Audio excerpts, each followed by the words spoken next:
Dear White Castle, thanks to your new seasonal menu, my family gets classic flavors, just like Grandma makes, but with a little twist. Like Butterball turkey sliders with spicy Dusseldorf mustard, slow-cooked apple butter, or tangy bistro sauce, loaded sweet potato fries, and loaded fried green beans. And since we can get them at the castle anytime, Grandma has more time for her other hobbies. Tradition with a twist, only at White Castle. Best is shipping around. So if you're concerned about this, protect yourself with this. Buy gold and silver from Roslyn Capital. What's in your safe?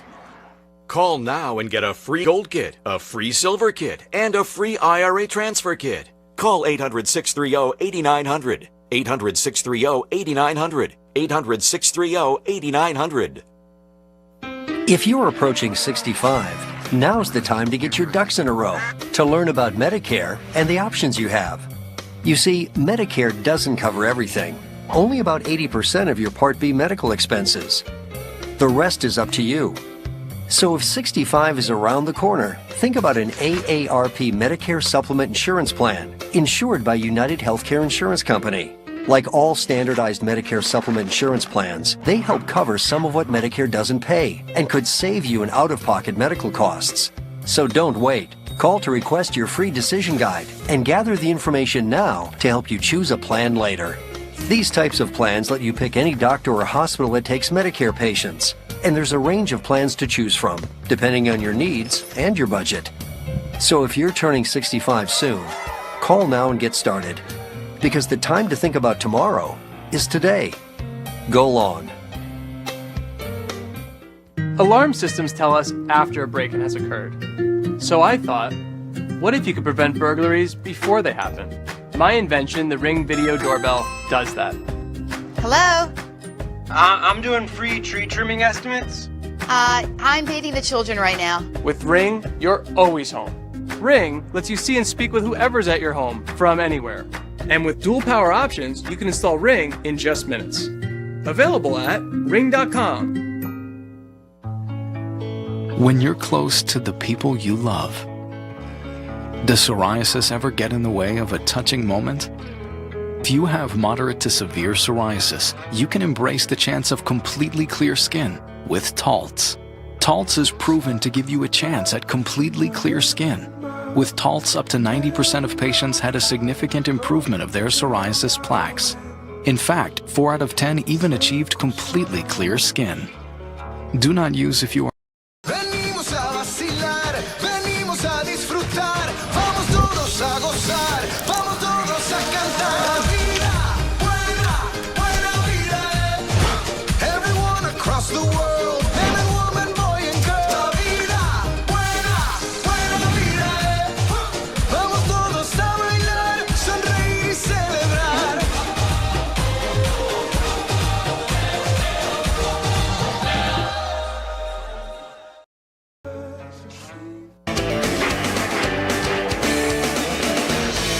All right, time for one more thing. What's up, KG? Well, there was big news today, especially in the world of journalism, because renowned journalist, well-respected Gwen Eiffel passed away at the age of 61. You will remember that she is an award-winning television journalist for NBC and PBS, former reporter for the New York Times, and author of the book The Breakthrough Politics and Race in the Age of Obama, which was published on Inauguration Day in 2009. And even most recently, she moderated a debate between Hillary Clinton and Bernie Sanders. So this is someone also who worked for Washington Post, covering Congress, presidential campaigns, and national political conventions. And she will be missed. She passed away from cancer, sadly. And also, I just want to let you guys know I'm going to have some pictures and updates tomorrow, because my favorite charity, near and dear to my heart, that I'm on the Children's Council, the New York Society for the Prevention of Cruelty to Children. We're hosting our annual gala tonight, and I will be the mistress of ceremonies. Very nice. Very nice. So more on that tomorrow. You can check out my Facebook All right. page. Okay, so I wanted to do one more whiteboard, and I know I said I was going to stop, but one more, because remember everyone said Donald Trump was winning because of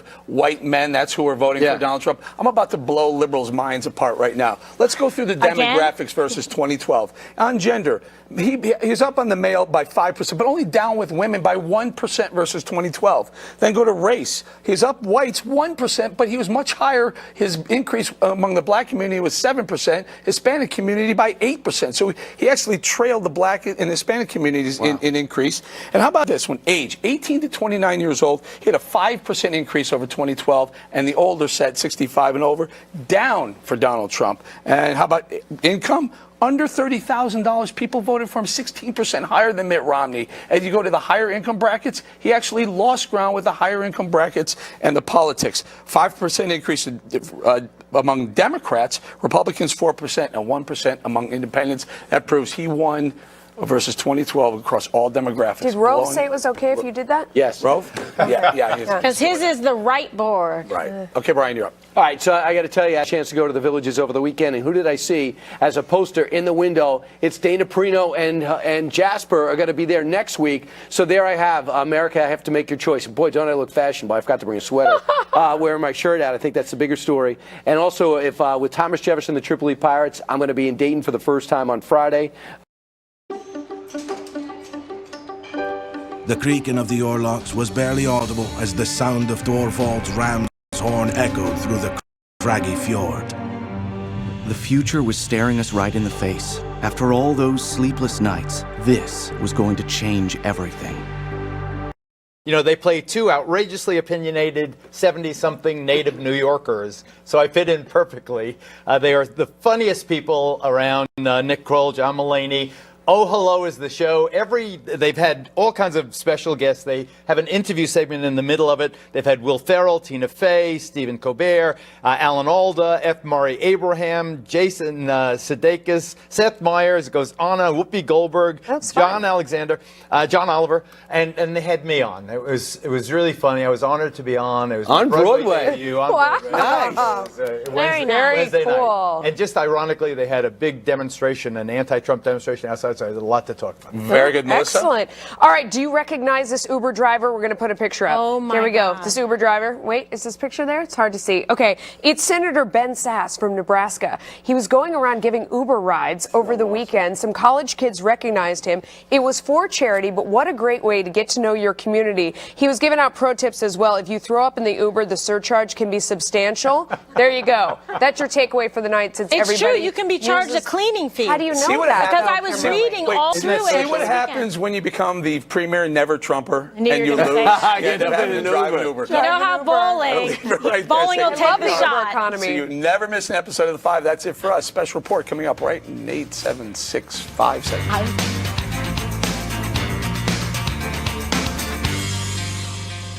Heading out on a final foreign trip, President Obama says he'll try to calm the nerves of world leaders anxious about Donald Trump's election.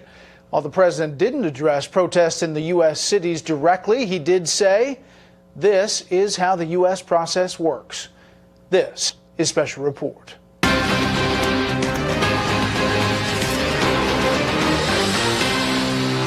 Good evening, welcome to Washington. I'm Brett Baer. President Obama leaves for his final big international trip right about now. His mission, to convince world leaders that the man he insisted was not fit to be his successor might not be so bad after all. Before leaving, the president tried to defend his record and tried to convince the 45th president to take it slow before undoing a lot of what the 44th president has done. Correspondent Doug McKelway is at the White House tonight with the latest. Good evening, Doug.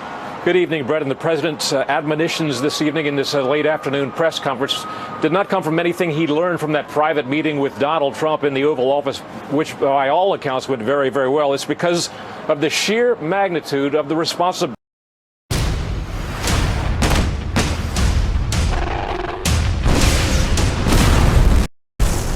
Okay, RPG's way over the top. You got the wrong guy. Democracy works. That's how this system operates. After those words to the critics of Trump's victory and to some of his newly appointed staff, the president addressed the decimated Democratic Party and what new direction it should seek. He said, while it needs to make changes, he also added that it should not come at the expense of its core mission. The Democrats should not waver on our core beliefs and principles. The belief that we should have an economy that works for everybody, not just a few. The belief that America, at its best, is inclusive and not exclusive. And he spoke from experience about how the Oval Office changes one's experience and one's perspective. He will find shaken up pretty quick because reality has a way of asserting itself. The president cited the case of Obamacare specifically, which President-elect Trump has promised to repeal and replace while preserving certain elements of it. And he said the decision becomes harder when you're faced with the real-life consequences of it all. Okay, well, what happens to those 20 million people who have health insurance? Are you going to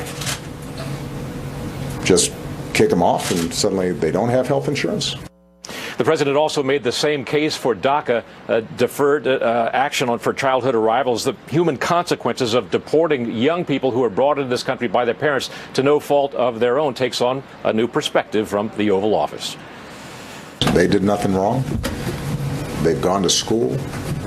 They have pledged allegiance to the flag. Some of them have joined the military. They've enrolled in school.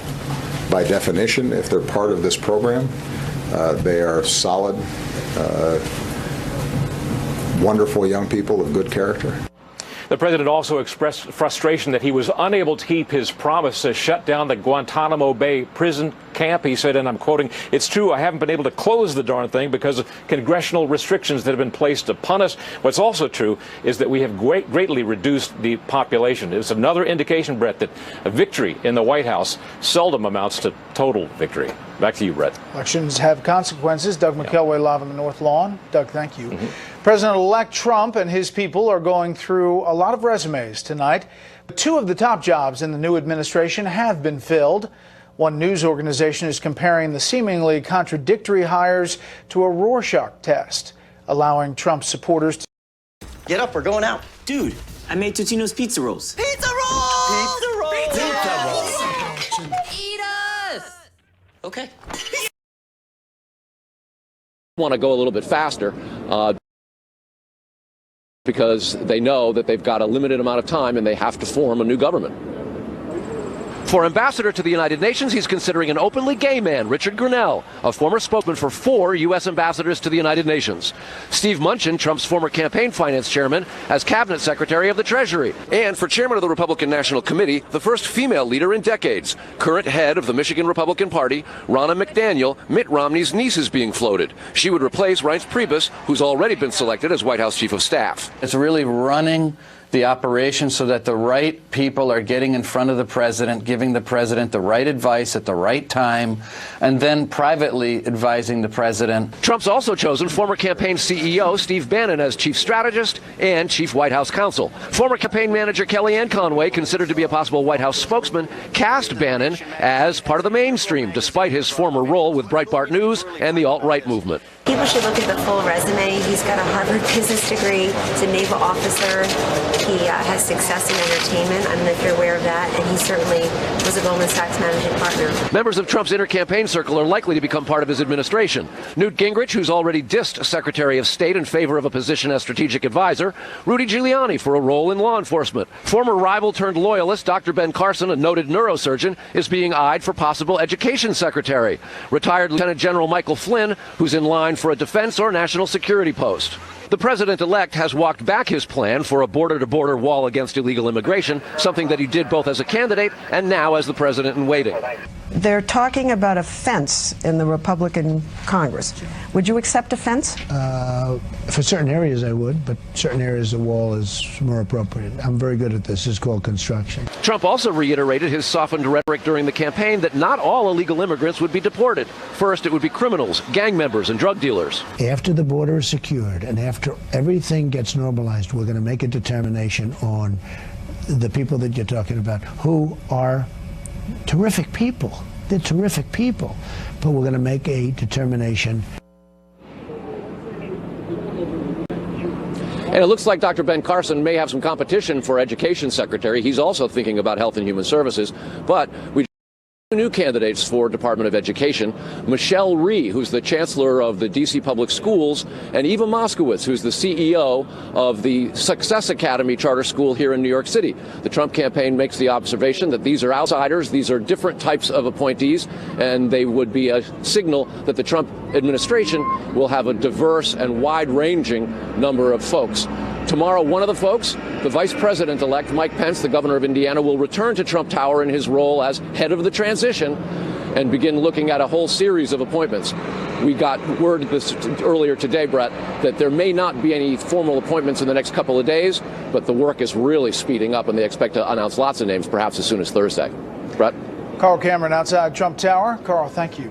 Let's take a closer look now at incoming White House Chief of Staff Reince Priebus, who you probably have heard of, and incoming senior counselor and strategist to the president, Steve Bannon, who you may not have. Here's Chief Washington correspondent James Rosen.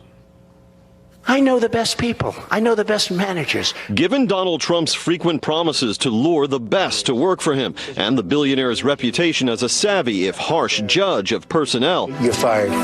His first hires as president-elect reflect distinct managerial instincts. In choosing Republican National Committee Chairman Reince Priebus as White House Chief of Staff, Mr. Trump tapped the ultimate Beltway insider, whose mastery of electioneering helped win the White House and whose relationships with lawmakers will prove critical to the Trump legislative agenda. He brings people together, he gets them to buy in on that shared vision, and brings out the best in people to get successful things done. But Mr. Trump created a co-equal position for Steve Bannon, the campaign CEO appointed chief strategist and senior counselor in the White House. A former naval officer, Bannon brought managerial discipline to the campaign, but under his leadership, the conservative website Breitbart appealed to the alt-right with headlines that demeaned Weekly Standard editor Bill Kristol as a, quote, renegade Jew, and advanced notions like birth control makes women unattractive and crazy. Breitbart does give me a real pause about sometimes they're going well beyond accepted norms. Senate Minority Leader Harry Reid said through an aide,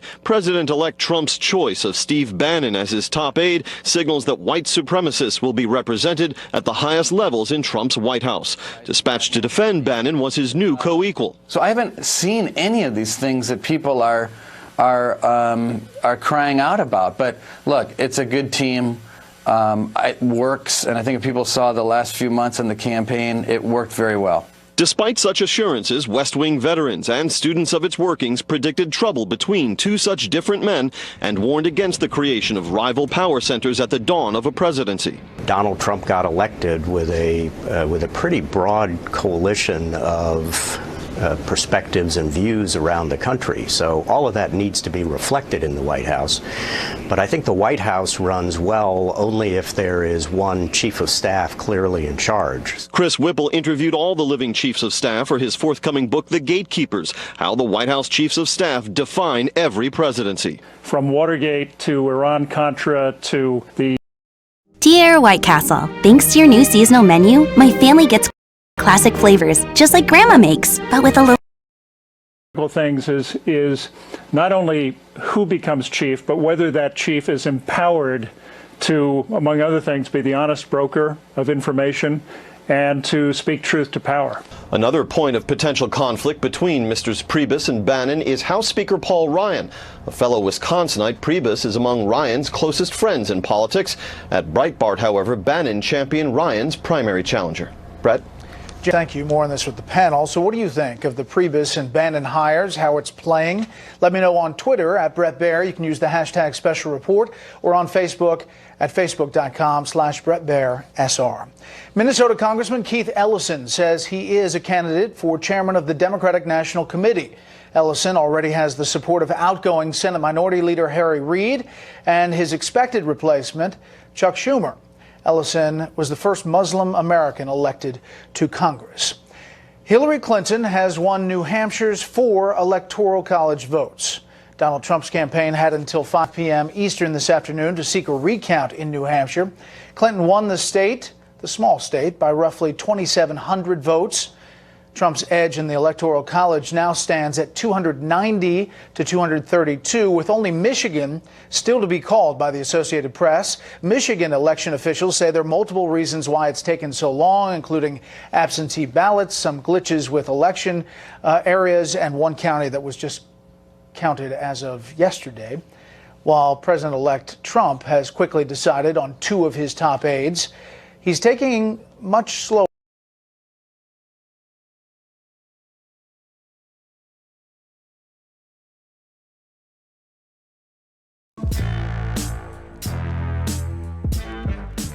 Cuando creas algo, lo nombras.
Por los niños que disfrutan estar alzados todo el día, aunque tu espalda esté de baja.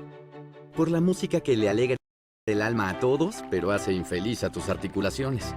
Por los sobrinos que quieren jugar fútbol, pero no tienen ni idea que tus rodillas se retiraron hace tiempo. Por esos queridos dolores que valen la pena, levantemos un vaso de agua y tomemos una Advil, porque nada funciona más rápido, por más tiempo o más fuerte que Advil. ¡Salud!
ZipRecruiter.com/join.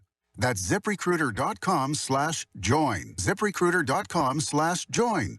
Unexpected reactions to smart financial decisions brought to you by feedthepig.org. Well, I finally did it. I improved my credit score. You're kidding, right?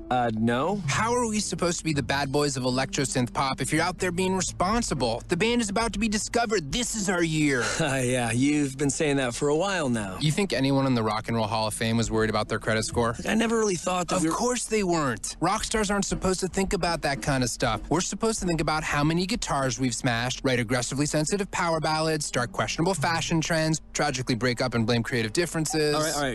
I thought maybe it was time to take control of my finances, you know? Start using a budget, get out of debt, set some goals. A budget?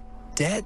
Set some goals? Listen, I knew that we'd have our creative differences, but I was hoping they'd involve a little more scandal. When it comes to financial stability, don't get left behind. Get tools and tips for saving at feedthepig.org. This message brought to you by the American Institute of CPAs and the Ad Council. Take an ordinary putty knife and scrape off the old wax ring. Place the new wax ring over the flange, then line up the bolts with the bowl. and gently set in place, making sure a proper seal is created with the flange and drain. Next. Dad? Yeah, sweetie. Is that an old plumbing manual?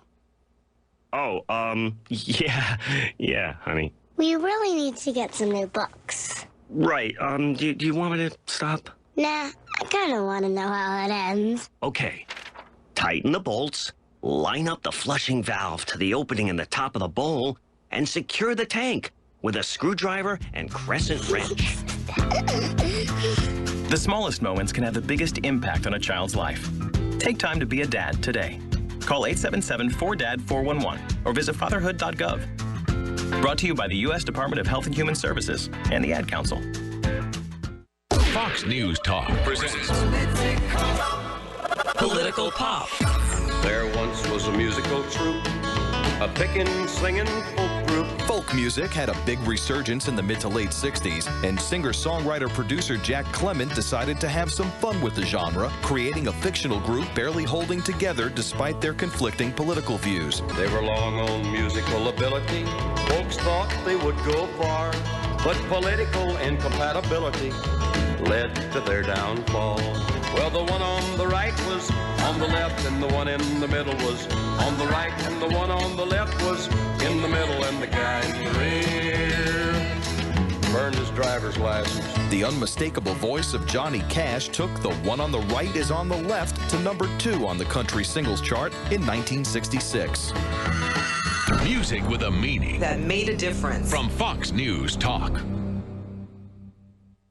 You've heard me talk all about the Mega Life and Health Insurance Company. We're the specialists when it comes to providing affordable health insurance to those of us that are self-employed or run a small business. But have you called us yet? Maybe you haven't needed health insurance. Maybe you had it where you work, but now you're off on your own. You started your own business, and now you realize how challenging it is to find affordable health insurance. Well, you can count on the Mega Life and Health Insurance Company to provide affordable health insurance to folks just like you and I, small business owners and the self-employed. Call right now and get yourself an affordable quote. The call is free. Here's the number: 866-500-MEGA. 866-500-MEGA. Toll free 866-500-MEGA. For affordable health insurance, call now. Home Office, Oklahoma City, Oklahoma. Association membership requirements vary by state. Not available in all states.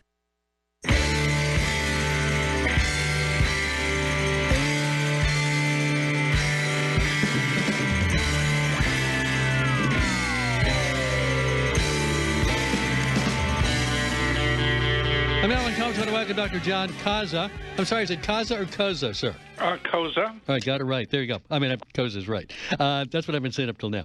Chair of National Popular Vote and lead author of the book, Every Vote Equal, a State-Based Plan for Electing the President by National Popular Vote.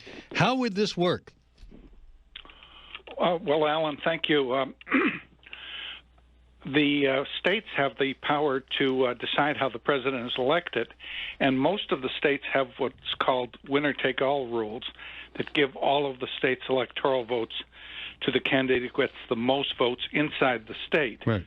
What our legislation would do is change these state laws so that they would give their electoral votes to the candidate who gets the most popular votes in all 50 states. And that would create a nationwide vote for president in which the candidate who gets the most votes in all 50 states would become president. So that's kind of a work around the Electoral College without doing away with the Electoral College.